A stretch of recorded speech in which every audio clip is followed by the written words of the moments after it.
Dramily.com, unlimited drama series. The rain hammered against our Victorian's windows like bullets, and I should have taken that as a warning. Instead, I poured another round of whiskey and watched my wife Vivian shuffle the cards with those perfectly manicured fingers that had signed our marriage certificate 8 years ago. Back then, I thought I was the luckiest architect in Maine. Tonight, I was about to discover just how wrong a man could be. Truth or dare, Nick? Vivian's voice had that honey-sweet tone that usually meant trouble. Her auburn hair caught the lamplight, and those green eyes sparkled with something I mistook for playfulness. My younger brother Eric lounged in the leather chair across from me, his designer shirt unbuttoned, one button too many, that cocky grin plastered across his face like he owned the world. At 38, he still acted like the golden boy who could charm his way out of anything. Our parents had always favored him, and apparently so did everyone else. Sienna Marlowe, Vivian's best friend and the town's most successful realtor, perched on the edge of the sofa like a vulture waiting for roadkill. Her bleached blonde hair was pulled back in a severe bun, and her lips curved in that predatory smile she wore when closing deals.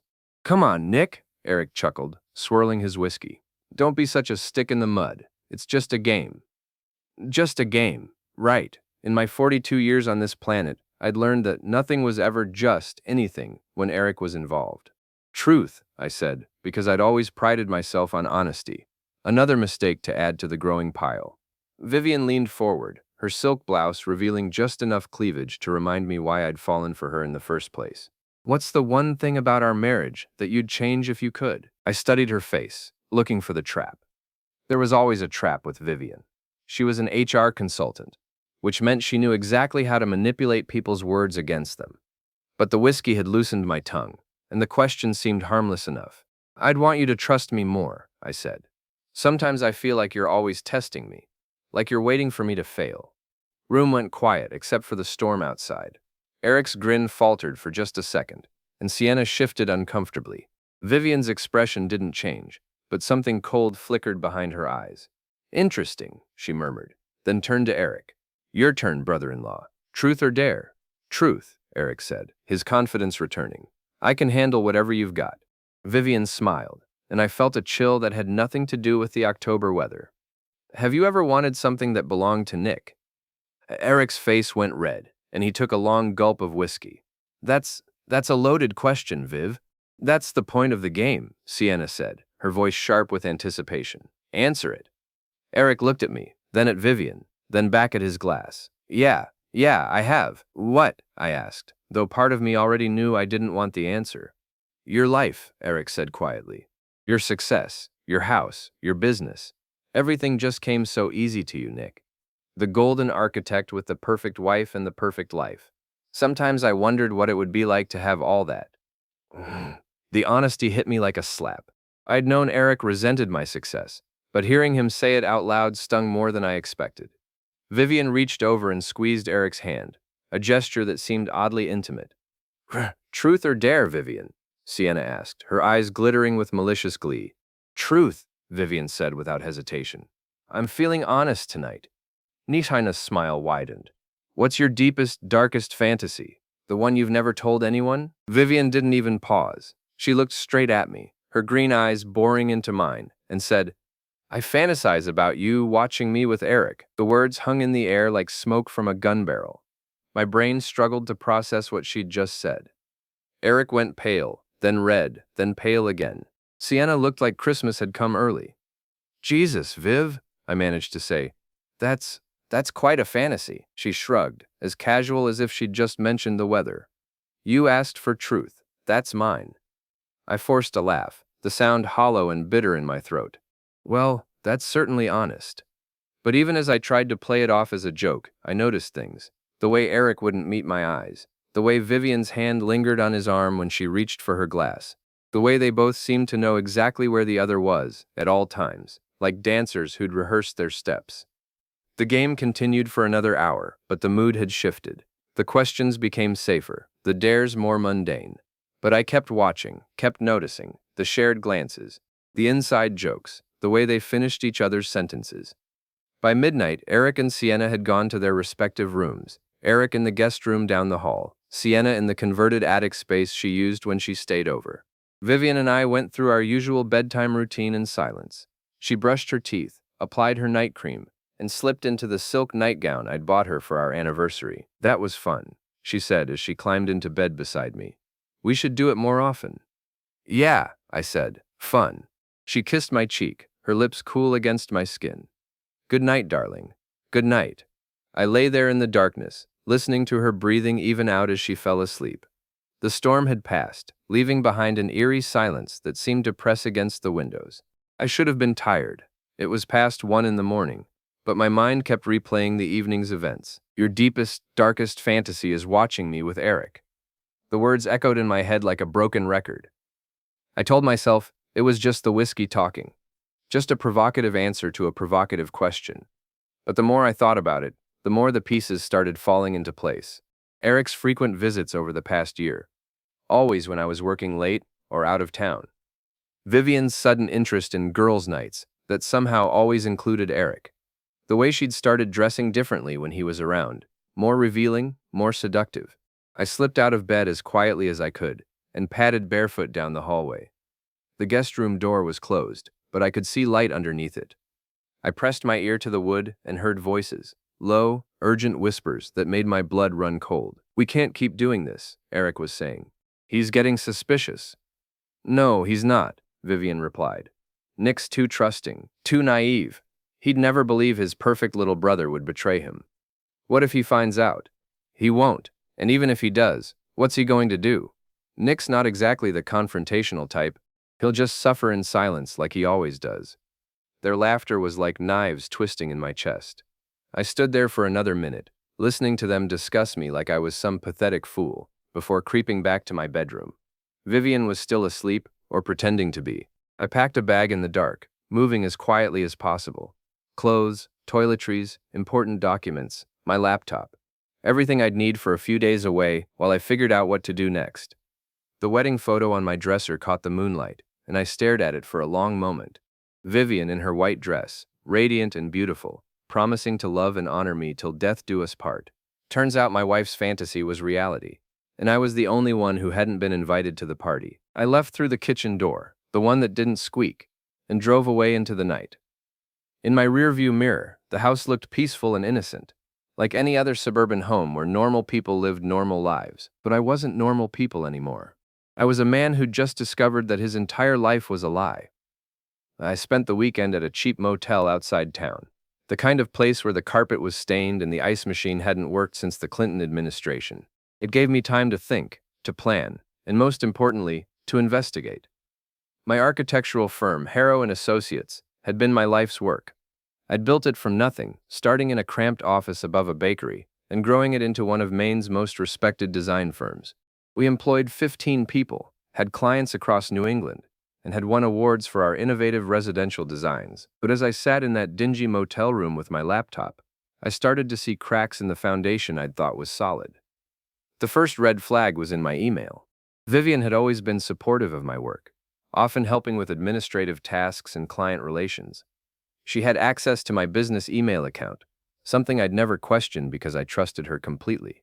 Now, that trust felt like the punchline to a cruel joke. I started with the obvious, searching for Eric's name in my sent folder. What I found made my stomach turn. Dozens of emails sent from my account to potential clients, business partners, and vendors. Emails I'd never written, never seen, never authorized. The pattern was subtle but devastating. Promises I couldn't keep, commitments that made me look unprofessional, inflammatory responses to legitimate complaints. Someone had been systematically undermining my reputation, and they'd been using my own email account to do it. But the real smoking gun was buried deeper in my files. Financial documents that had been altered, contracts that bore my signature.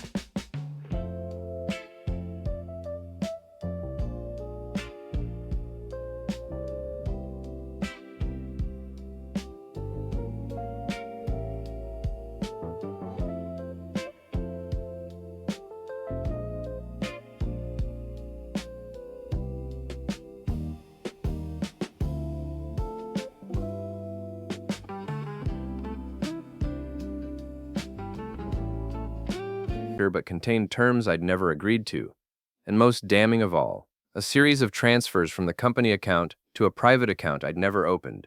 On paper, it looked like I'd been embezzling from my own firm. and my hands shook as I scrolled through the evidence of my own destruction. Every document was perfectly crafted, every detail designed to make me look guilty. This wasn't a crime of passion or a spur-of-the-moment betrayal. This was a carefully orchestrated campaign to destroy me, and it had been going on for months.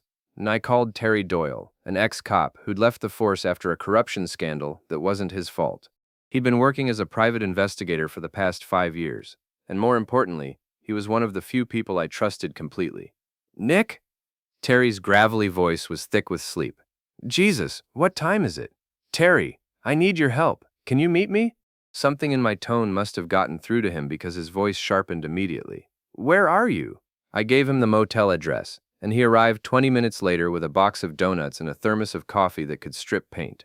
Terry was built like a fire hydrant, short, thick, and nearly indestructible. His gray hair was buzzed military short, and his face looked like it had been carved from granite by someone with a grudge against smooth surfaces. "You look like hell," he said, settling into the motel's single chair. "What's going on?" I told him everything. The game of truth or dare, the overheard conversation, the doctored emails, and forged documents. Terry listened without interruption, his expression growing darker with each revelation. "Son of a bitch," he muttered when I finished. "Your own brother?" "My own brother," I confirmed. "The question is, what do I do about it?" Terry was quiet for a long moment, studying the evidence on my laptop screen. "First thing we need to do is figure out how deep this goes. If they've been planning this for months, there's got to be more than just email hacking and document forgery." He was right, of course. Over the next 3 days, we uncovered the full scope of their betrayal. Terry had contacts throughout the state, former cops, security guards, bartenders, and hotel clerks who remembered faces and weren't shy about sharing information for the right price. The timeline was devastating in its thoroughness. Eric and Vivian had been having an affair for over a year, meeting at hotels, restaurants, and even in my own home when I was away. But the affair was just the beginning. They'd been planning to take over my business, destroy my reputation, and leave me with nothing. The plan was elegant in its simplicity. First, they'd use the forged documents to make it look like I'd been embezzling money. Then, when the scandal broke, Eric would step in as the concerned brother, offering to buy out my share of the company for pennies on the dollar to save the family name.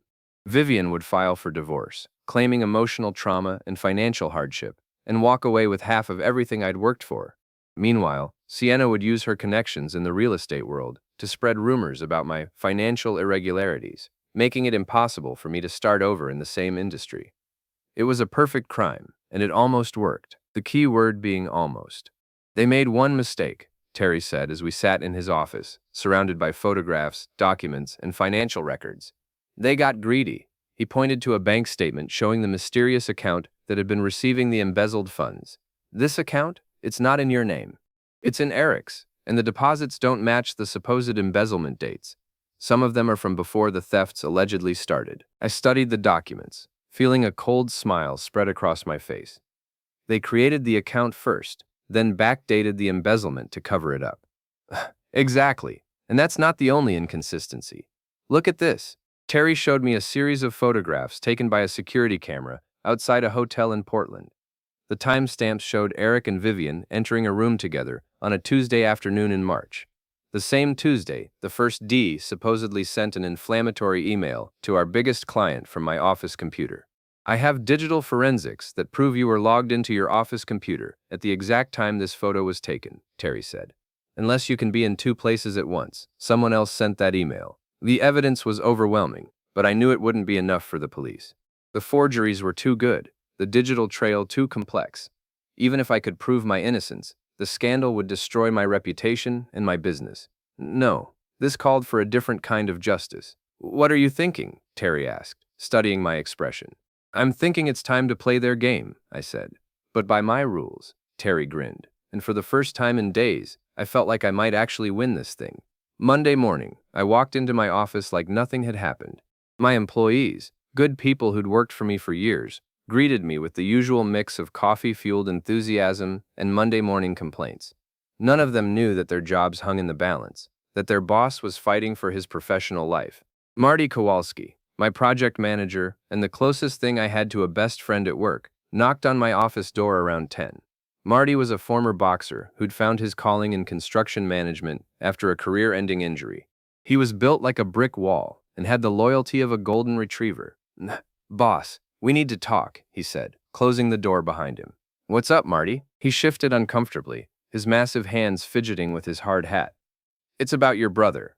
I saw him last Tuesday at the Riverside Motel with a woman. Wasn't sure if I should mention it, but what?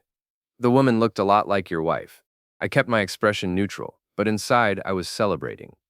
Marty had just handed me another piece of evidence, and more importantly, he'd proven that I had at least one ally in this fight. Are you sure it was them? Marty nodded grimly. Positive. I was there meeting a contractor about the Morrison project. Saw them going into room 237 together, real cozy-like.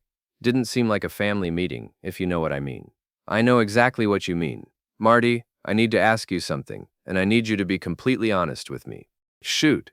Have you... You wrote him love poems. In 10 years, you never wrote me a word. It was emotional. How is he telling in another? Watch more on Grammarly.com. You noticed anything strange around here lately? Emails sent from my account that don't sound like me? Documents that seem off? Anything that made you think twice? Marty's face darkened. Now that you mention it, yeah. That email you sent to the Hendersons last month, telling them to find another architect if they didn't like our timeline? That didn't sound like you at all. You've never talked to clients like that. That's because I didn't send it.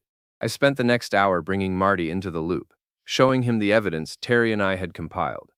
His reaction was everything I'd hoped for: outrage, loyalty, and a burning desire for revenge that matched my own. Those bastards, he growled. What do you want me to do? For now, just keep your eyes and ears open. If Eric shows up here, I want to know about it immediately. And Marty, this stays between us until I say otherwise. You got it, boss.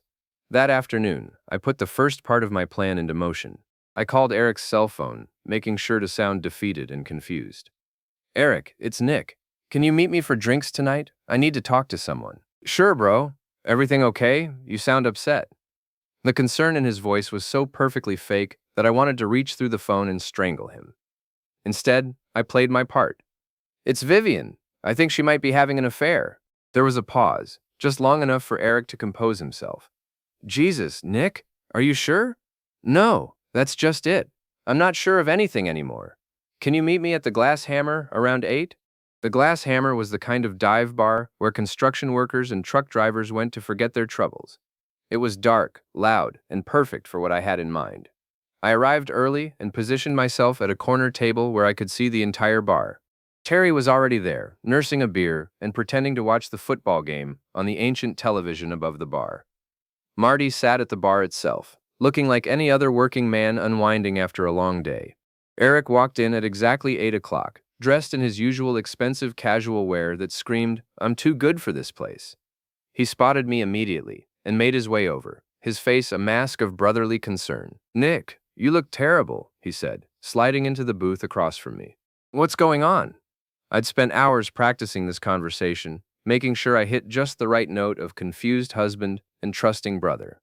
"I think Vivian's cheating on me." Eric's eyes widened in perfectly feigned shock. "What? That's crazy. Vivian loves you. Does she?"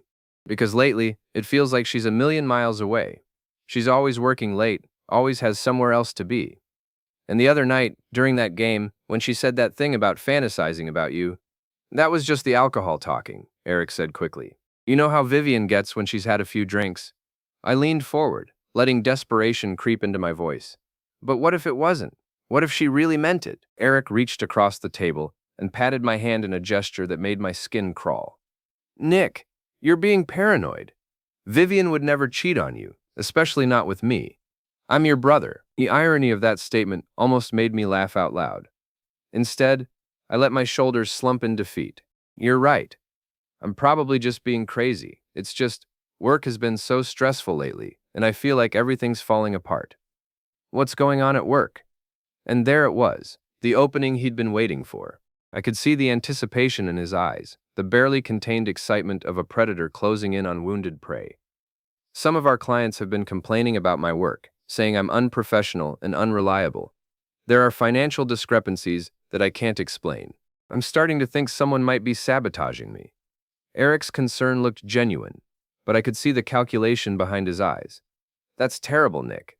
Do you have any idea who might be doing something like that? No, that's just it.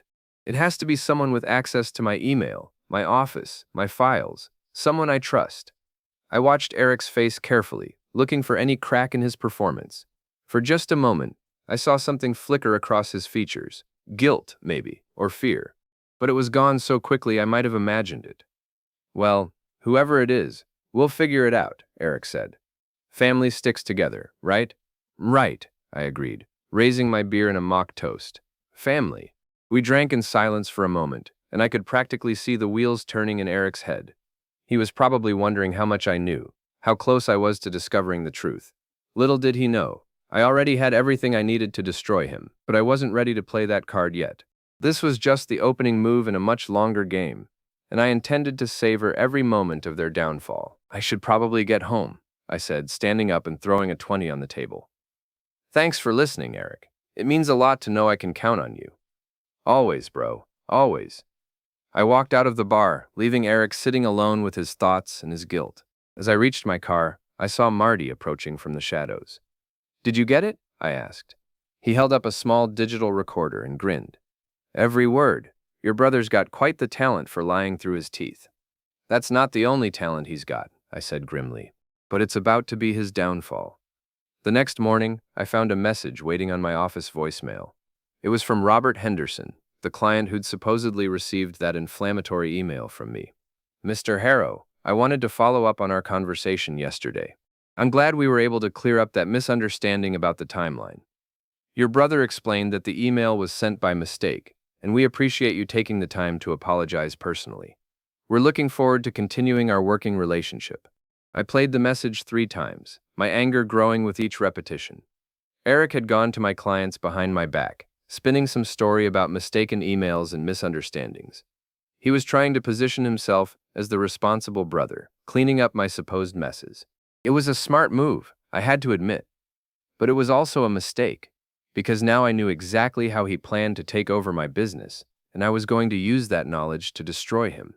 The town fundraiser gala was Millbrook's social event of the year, a chance for the local elite to dress up, drink expensive wine, and pretend they cared about whatever charity was fashionable that season.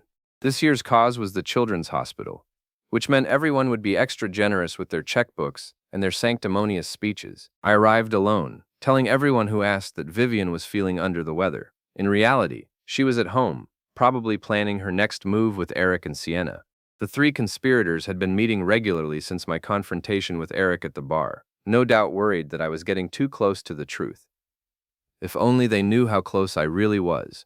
The gala was held at the Millbrook Country Club, a sprawling complex of manicured lawns, tennis courts, and old money pretensions. I worked the room like the successful businessman I was supposed to be, shaking hands, making small talk, and keeping my ears open for useful information. That's when I overheard Margaret Whitfield, the town's most prolific gossip, talking to her bridge club friends near the silent auction table. Did you hear about Nick Harrow's business troubles? She was saying, her voice pitched just loud enough to be heard by anyone within 20 feet. Apparently there have been some financial irregularities. What kind of irregularities? Asked Helen Morrison, whose husband was one of my clients. Embezzlement, from what I understand. His own brother had to step in to try to save the company's reputation. My blood turned to ice. The story was already spreading, just as Eric and Vivian had planned. Soon everyone in town would believe I was a thief and a fraud. My business would be ruined, my reputation destroyed, and Eric would swoop in as the hero who saved the family name. I was admiring the elegant simplicity of their plan when I felt a hand on my shoulder. Nick, there you are. I turned to find Sienna Marlowe behind me, resplendent in a black cocktail dress that probably cost more than most people made in a month. Her smile was warm and friendly, the perfect mask for the viper underneath. Sienna, you look lovely tonight. Thank you. I was just talking to the Hendersons about their new house project. They mentioned they might be looking for a new architect. The threat was subtle but unmistakable. Sienna was using her connections to poison my professional relationships, just as we'd suspected. But 2 could play that game. Actually, I'm glad you brought that up, I said, my voice carrying just far enough to reach Margaret Whitfield's eager ears. I've been meaning to ask you about that property you sold to the Johnsons last year, the one with the foundation problems that didn't show up in the inspection? Sienna's smile faltered. I don't know what you mean. Of course you do. The house on Maple Street with the cracked foundation that's going to cost them $50,000 to repair. I heard they're considering a lawsuit against their realtor for failing to disclose known defects. It was a complete lie, but it sounded plausible enough to plant seeds of doubt in the minds of everyone listening. Sienna's face went pale, and I could see her calculating the potential damage to her reputation. That's not accurate, she stammered. Isn't it? Well, I'm sure the truth will come out eventually. It always does. I excused myself and moved toward the bar, leaving Sienna to deal with the sudden chill in the conversations around her. It was a small victory, but it felt good to land the first punch in what was shaping up to be a very public war. The evening's entertainment was a jazz quartet that played background music while people bid on auction items and made networking connections. I was nursing a scotch and planning my next move when Eric appeared at my elbow. Nick, we need to talk. His usual confidence was cracked around the edges, and I could see the strain in his eyes. The pressure was getting to him, which meant my strategy was working. Sure, Eric. What's on your mind? Not here, somewhere private. He led me through the country club's main building to a small conference room, used for board meetings and private functions. The room was empty, dimly lit by a single table lamp, and far enough from the main party that we wouldn't be overheard. What the hell do you think you're doing? Eric demanded as soon as the door closed behind us. I'm not sure what you mean. Don't play dumb with me, Nick. That little performance with Sienna? The questions you've been asking around town? You're making people nervous. Good, I said, dropping the pretense of confusion. They should be nervous, especially the ones with something to hide. Eric's face flushed red. What's that supposed to mean? It means I know, Eric. I know about you and Vivian. I know about the forged documents, the embezzlement scheme, the plan to destroy my business and steal everything I've worked for. For a moment, Eric looked like he might deny it. Then his shoulders sagged, and the mask finally slipped away. How long have you known? Long enough. The question is, what are we going to do about it? Eric straightened up, and I saw a flash of the arrogance that had defined him since childhood. What can you do about it? You don't have any proof. Don't I? I pulled out my phone and played a recording of our conversation at the Glass Hammer.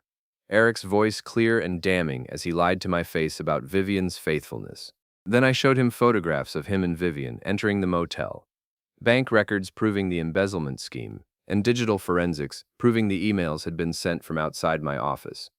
Eric's face went white. Where did you get all this? I have friends, Eric. Friends who know how to find the truth when people try to hide it. You can't prove anything, he said, but his voice lacked conviction. Can't I? I have enough evidence to send you to prison for fraud, forgery, and embezzlement. I have enough to destroy Vivian's career and Sienna's real estate license. I have enough to ruin all three of you. Own and then. Eric was quiet for a long moment, staring at the evidence of his crimes. When he finally looked up, his eyes were filled with something I'd never seen before, genuine fear. What do you want? I want you to confess, all three of you. I want a full admission of what you've done, and I want you to make it right. And if we don't, I smiled, and it felt cold as winter morning. Then I'll destroy you, all of you, completely and utterly. Eric tried to bluster, to reclaim some of his lost bravado. You don't have the balls, Nick. You never did. You're too soft, too nice, too worried about what people will think. You're right, I said. The old Nick was all of those things. But the old Nick didn't know his wife was fucking his brother. The old Nick didn't know his family was trying to destroy him. The old Nick is gone, Eric, and the new Nick doesn't give a damn what people think. I left him standing in that conference room, surrounded by the evidence of his betrayal and the wreckage of his plans. As I walked back to the main party, I felt lighter than I had in months. The war had officially begun, and I'd just fired the first shot. But Eric and Vivian weren't going to surrender quietly. If anything, I just made them more dangerous. They'd be desperate now, and desperate people do desperate things. I was counting on it. The next morning, I arrived at my office to find chaos. 3 of my biggest clients had called to cancel their contracts, citing concerns about the company's financial stability and professional conduct. 2 of my best employees had submitted their resignations, effective immediately. And there was a message from my business insurance company requesting a meeting to discuss irregularities in recent claims. Eric and Vivian had declared war. I called an emergency staff meeting, gathering my remaining employees in the conference room. These were good people, architects, designers, project managers, and administrative staff who'd helped build my company from the ground up. They deserved to know what was happening, even if I couldn't tell them everything. I know there have been rumors, I began, looking each of them in the eye. Rumors about financial problems, about my professional conduct, about the future of this company. I want you to hear the truth from me. I explained that someone had been sabotaging the business, using forged documents and fake emails to damage our reputation. I told them about the investigation I'd been conducting, about the evidence I'd gathered, and about my determination to clear the company's name and my own. What I didn't tell them was that the saboteur was my own brother, or that my wife was his accomplice. I understand if some of you want to leave, I said. This is going to get worse before it gets better, and I won't hold it against anyone who decides they can't weather this storm. Marty was the first to speak up. Boss, I've worked for you for 8 years. In all that time, you've never lied to me, never cheated me, never treated me with anything but respect. If you say someone's trying to frame you, that's good enough for me. One by one, the others voiced their support. Sarah Chen, my lead designer, said she'd rather work for an honest man with a damaged reputation than a dishonest one with a clean record. Tom Bradley, our newest hire, said he'd learned more in 6 months working for me than in 2 years at his previous job. By